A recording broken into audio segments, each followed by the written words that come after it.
Welcome to Zero Tolerance. We are about to do a senior project for Stevenson MADE. They are going to come here with their designs that they did in school, and we're going to build two single cavity molds, and mold the parts. Can't wait to show you guys how it goes.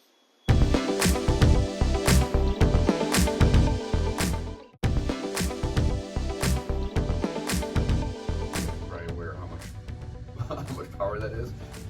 But usually you want to have like a ½ inch or an inch of material on the outside of your part. This part's, it's going to work fine and work with what we're doing.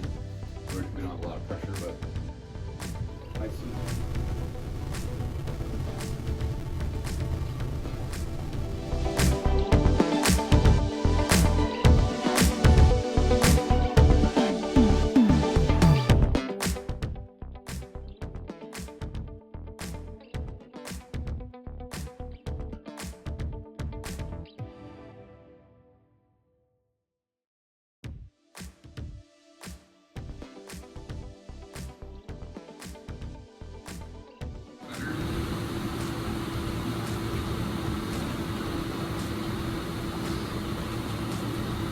Zero it out.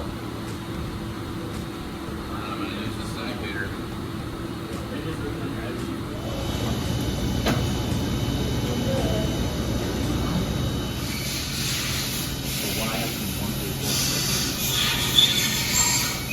Alright, you got the ream hole in there.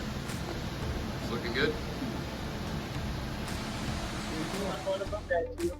Yeah. Oh man, yeah, that's the part that's so scary. So it's not a big deal, right? Feel that side. Is that because you said Because I stoned it off. So I think that's pretty much what you're going to want to measure what that is. did you get the first one? So we got like 35 thousandths extra. That's from when we go over here to grind it flat. Now we know that we're going to see if you're doing stuff. 35.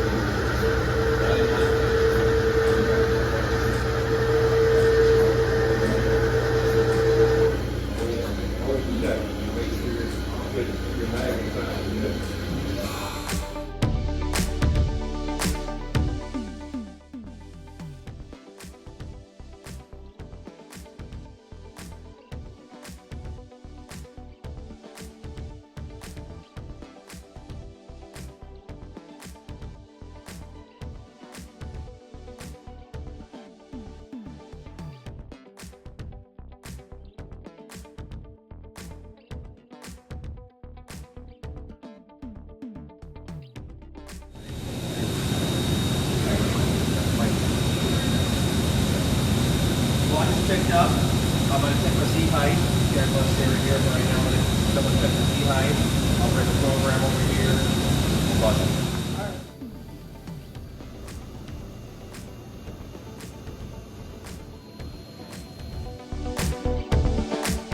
You want to tap it around real nice and easy. If you do it just right, it should fall in. Let's see if we can get it. It may not. It's close.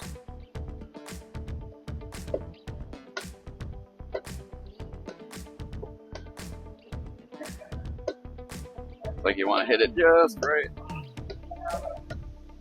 Going.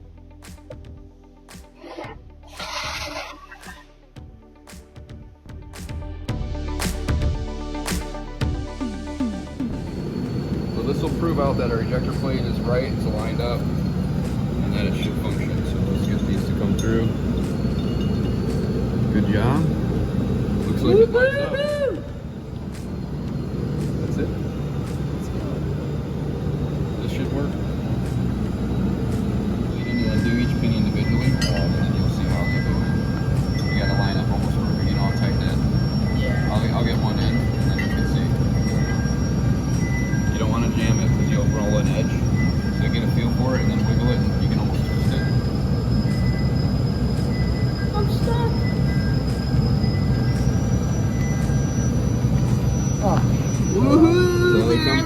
there! Woohoo! Get it from this side.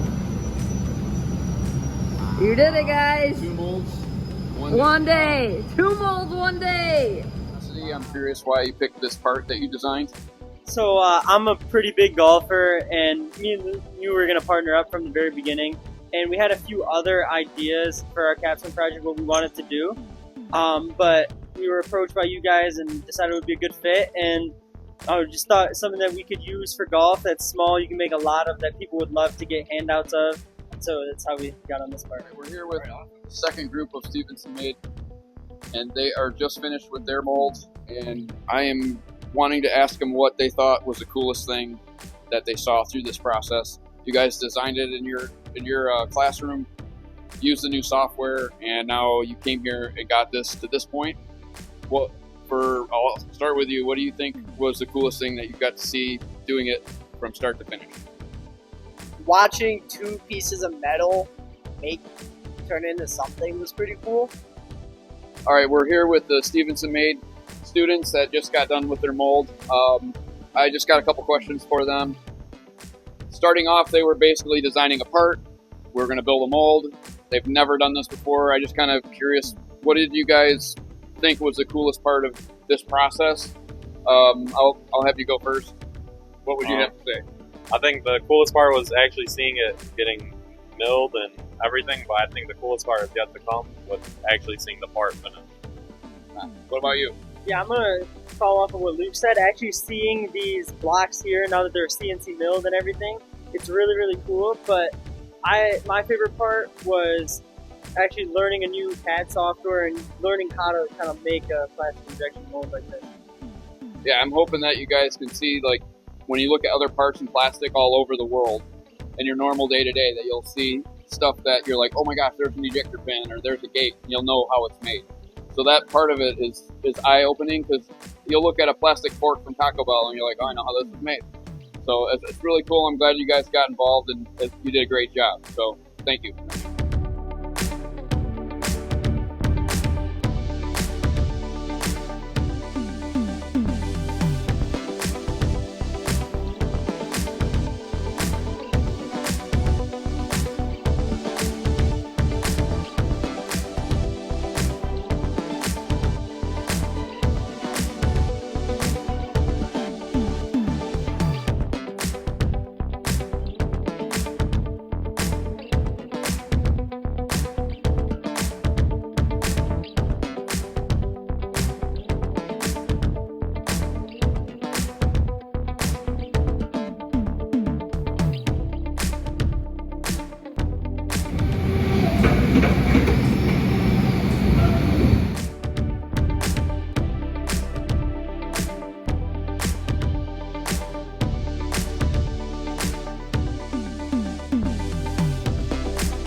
Now that you guys have watched this video, I just wanted to share some of my thoughts and my observations going through this process with Stevenson MADE. It is eye-opening to see how much of a gap we have in skilled trades, and to see that there is hungry students out there that really want to learn what we're doing, or don't even know what we're doing, and found something interesting in what we do, to be engaged enough to follow through with a project like this, to really come into the shop and see what we're making, doing, and what it means. So it's been an eye-opener for me. I remember it brought me back to when I first started, and I saw something cool, and my eyes were open to all the cool possibilities. So it was like, oh my gosh, I thought I knew some stuff. I had no clue. So it was really fun to see the excitement in the students, to actually see their minds open up to say, wow, I never knew something was made like that, or I didn't know something could be that precise. So now, hopefully, as they go out into the world, they see all this plastic outside, and they see ejector pin holes, and they see how much of our world is actually made of plastic, and how it can impact all over everything we do, as far as medical. And one advantage I saw too is today, from when I learned, we have a lot of different softwares, and the software is available, readily available. There's free software. Fusion 360 is free for students to learn, but the software that's used in the industry isn't free. So that was one thing that was really cool with Cimatron, is they actually connected with the high school and gave them seats of software to use, which is what we have here at the shop. So having the kids actually get involved with that software first at school, just to play with it, and then working on that on their own, and then actually coming here and seeing some of the more elaborate designs and some of the tooling that we've built here really helps them see what's possible with that software. It's not just a simple example. It's actually real life products, gun frames, medical, surgical type tooling and parts that we've done. So it was really neat to see the interest in the software, and then the struggles with the software, because the buttons are all different for each different software, but the powers are different. How much power that software has is really untapped, because even what we do, there's so much more potential in the software if you really learn how it works. There's a lot of tools that most companies don't use. They just get what they need to work and move forward. And part of the challenge moving forward in the future is utilizing the software to its max. I mean, you talk about AI, artificial intelligence, all the software that does all this stuff now, and our goal here is not only incorporate that, but actually invest in our AI, which is actual intelligence, which is these young kids, and it's exciting to see them grow and learn. One big gap I found with the students coming in and having their design done in Cimatron, we went out to the floor to get that part cut into the cavity and core blocks that we had for them, and they were not understanding how to transfer their design into the block. When I realized they've never done tool path, cutter path, any CNC style programming. So that gap is huge, and it was an eye-opener for me that the people that do the programming, they make good money, and they literally make more than teachers. So to have someone teaching that, a company will come in and hire those people. So it's hard to find. My shop teacher, Tom McCormick, had a little desktop CNC, and I literally had to manually program it, and I learned there. He didn't know how to run it, but he saw I could mess with it, and I was able to figure it out. But having Tom McCormick, which is a teacher dedicated and passionate about it for 30 years, that's what we're missing, I think, in the high schools today. And there's a lot of good teachers coming up now working at Stevenson MADE.